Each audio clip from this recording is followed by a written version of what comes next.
क्योंकि वो दलित है। दलित होने की वजह से उन्हें निमंत्रण नहीं दिया गया।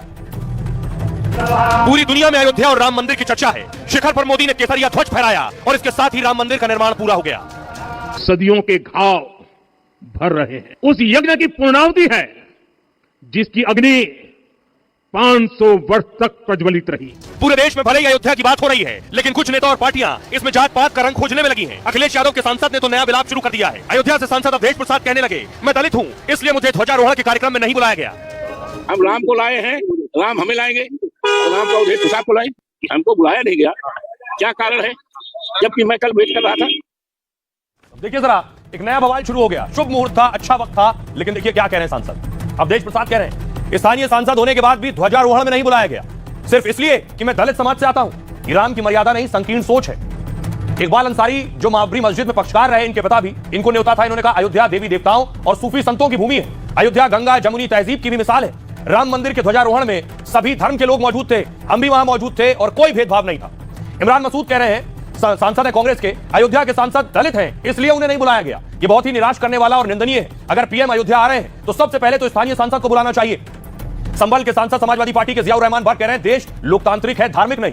एक धर्म को संदेश देने से केवल सियासी फायदा होगा, इससे देश का कोई भला नहीं होने वाला है। रामदास अठावले केंद्रीय मंत्री कह रहे हैं, मोदी जी किसी धर्म या संविधान के विरोधी नहीं है, लेकिन कांग्रेस धर्म का सियासी फायदा उठाने में लगी रहती है, इसलिए इन्हें सब में खेद दिखता है। मनोज तिवारी कह रहे हैं, राम मंदिर का ध्वजा भारत की संस्कृति फैला रही है, और लेकिन इस ध्वजा को देखकर भी कुछ लोगों को जलन हो रही है। वो देश के विकास को पचा नहीं पा रहे हैं और कमी निकाल रहे हैं। सुनिए जरा पहले सियासतदानों को जो इसमें भी दलित एंगल खोज रहे हैं। को लाए हैं, राम हमें लाएंगे। राम को अवधेश प्रसाद को लाए। आज जो है मंदिर पर ध्वजा लहराया गया। माननीय प्रधानमंत्री जी वहां गए, उनके जाने का मैं स्वागत करता हूँ, अभिनंदन करता हूँ कि हमको बुलाया नहीं गया।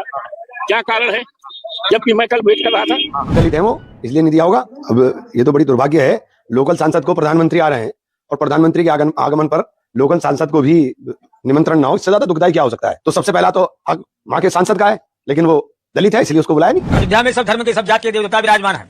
मंदिर भगवान राम का बना और झंडारोहण माननीय प्रधानमंत्री जी के हाथों से हुआ। एक खुशी की लहर थी कि अयोध्या में भगवान राम का मंदिर बनकर तैयार हो गया है और सब धर्म के सब जाति के लोग बुलाए गए थे। कहीं कोई भेदभाव नहीं, हम भी गए थे, हम भी खुश हैं। ऐसा मैसेज देकर के सिर्फ राजनीतिक बेनिफिट हासिल तो हो सकता है, लेकिन देश का भला कभी नहीं हो सकता। अगर एक विशेष वर्ग के लिए, एक समाज के लिए आप सिर्फ ये काम करके अगर एक मैसेज देना चाहते हो कि हम उनके लिए काम कर रहे हैं, तो अफसोस है कि इस चीज से कौन से आप प्रदेश और देश की तरक्की कर सकते हैं। कुछ लोग हैं, कुछ ऐसे हैं जिनको ध्वज को देख करके बहुत जलन होती है, लेकिन मैं समझता हूँ भारत की जनता ने बहुत प्यार से इस दिन का जिसने कल्पना किया उसका साकार। ये सब जानते हैं कि राम मंदिर का विरोध से लेकर के उसमें जितने अवरोध पैदा हो सकते हैं वो पैदा करने को लेकर के समाजवादी पार्टी ने कार्य किया। उनको तो अयोध्या का सांसद होने के नाते खुद वहां स्वतः पहुंचना चाहिए था, उनको किसी निमंत्रण का इंतजार था। सदियों के घाव भर रहे हैं। उस यज्ञ की पूर्णाहुति है जिसकी अग्नि 500 वर्ष तक प्रज्वलित रही। धर्म ध्वजा केवल एक ध्वजा नहीं, ये भारतीय सभ्यता के पुनर्जागरण का ध्वज है। दलित को लेकर जो सवाल उठाए जा रहे हैं उसमें कितनी सच्चाई है ये आपको बताता हूं। क्या वाकई दलितों को दूर रखा गया? राम मंदिर के ध्वजारोहण पर सियासत इसलिए हो रही है क्योंकि विपक्ष दलित को नहीं बुलाने का आरोप लगा रहा है, जबकि आरोप लगाने वालों को जवाब में कहा जा रहा है कि सपा के दलित सांसद अवधेश प्रसाद राम मंदिर खुद जा चुके हैं। प्राण प्रतिष्ठा होने के बाद उन्होंने रामलला के दर्शन किए थे। दलित को नहीं बुलाने का दावा भी भ्रामक लग रहा है, क्योंकि दावे के मुताबिक सभी जाति धर्म के लोग बुलाए गए थे। डोम समाज के 3 लोगों को भी न्योता भेजा गया था। यहां तक कि राम मंदिर की नींव में पहली ईंट भी दलित नेता कामेश्वर चौपाल ने 1989 में रखी थी। मंदिर परिसर में माता शबरी और निषाद राज की मूर्ति लगाई गई है। इतना ही नहीं, दावा है राम मंदिर में दलित पुजारी भी हैं जिनके जिम्मे रामलला की पूजा और सेवा कार्य है। इन्हीं दावों के आधार पर कहा जा रहा है जातिगत भेदभाव नहीं हुआ है। लेकिन हमने अयोध्या के लोगों से पूछा क्या ऐसा भेदभाव है, सुनिए वो क्या कह रहे हैं। बात एकदम निरर्थक है, क्योंकि अगर दलित शब्द लगा होता तो हमारी महामहिम राज्यपाल दलित समाज से ना होती। इतना सर्वोच्च पद पाने के बाद ये अशोभनीय है अयोध्या वासियों के लिए भी और हमारे कहते हैं भारतवासियों के लिए। ये तो इस तरह की बयानबाजी तो तमाम कार्यक्रमों में पहले भी होती रही है, सभी पक्षों द्वारा होती रही है। उनकी मर्जी आए या ना आए, ऐसा तो है नहीं ना, वो तो भगवान का दरबार हो तो सबको आना चाहिए ना। झंडा उठाओ, आगे आओ। श्री राम। दुर्गेश क्या करते हो? दुर्गेश काम करते हैं और क्या करते हो? कौन काम करते हो बताओ? काम कई जात है। अरे जोन का शर्माओ ना, जोन बताओ। बोलो बोलो, खुल के बोलो। क्या मुद्दा है, क्या देखकर वोट कर रहे हो? क्या देखकर? हिंदू है, हिंदू है हम। हाँ हिंदू। जनगण मन आता है तुम्हें? हाँ जनगण मन आता है?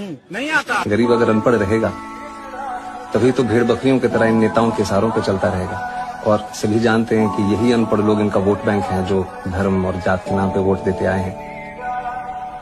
इसलिए डॉक्टर अंबेडकर ने 1942 में कहा था, एजुकेट, एजिटेट एंड ऑर्गेनाइज। अब जनता अगर पढ़ लिख गई तो नेताओं के लिए बड़ी समस्या हो जाएगी। नहीं, सबसे बड़ बाबा का